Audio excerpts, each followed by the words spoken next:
Hello, so today we are going to talk about the macromolecules and more especially about the carbohydrates. So what are the macromolecules? They are the group of molecules which consists from four parts. It's the carbohydrates, lipids, proteins and nucleic acids, and as I mentioned before, we are going to talk about the carbohydrates.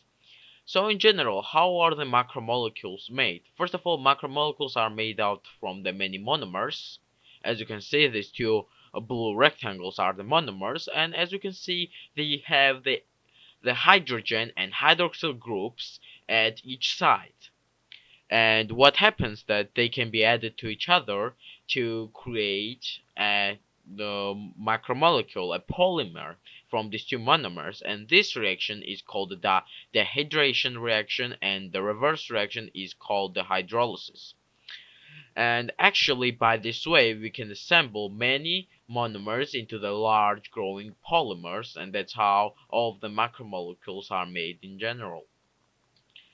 So, carbohydrates. So, what are the carbohydrates? They are the sugars or the sugar derivatives which are mostly given into this formula, which is the CHO2O multiplied for many different parts. For example, for the glucose, the most popular sugar, we have the CH2O group 6 times. So the formula would be C6H12 and O6.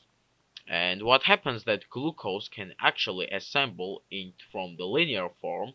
This, for example, is the linear form shown in the picture into the cyclical form, like this.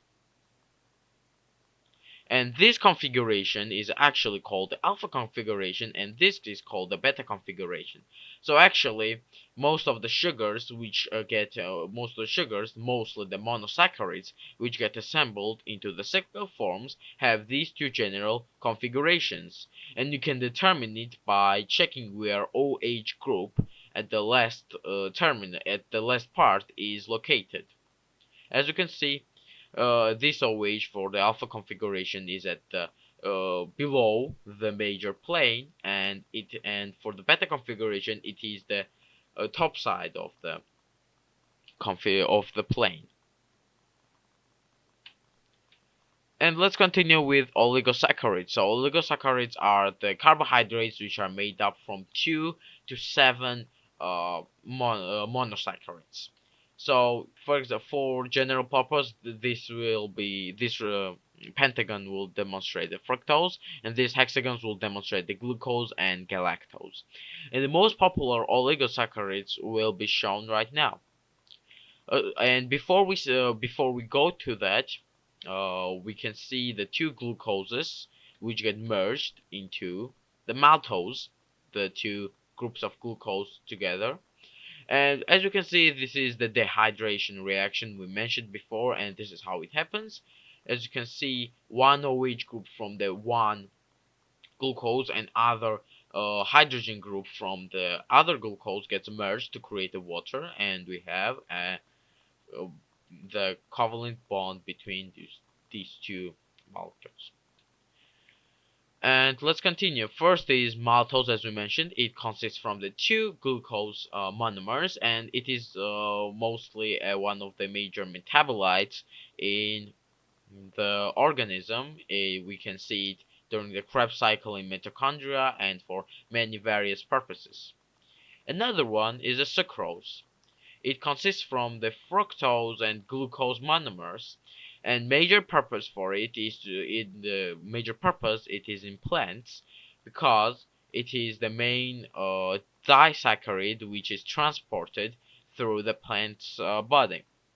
And last we have the lactose, which consists from the galactose and the glucose, and it actually is the major part into the milk and the dairy products, and many people who have the lactose intolerance is because they cannot catalyze a hydrolysis reaction between these two monomers.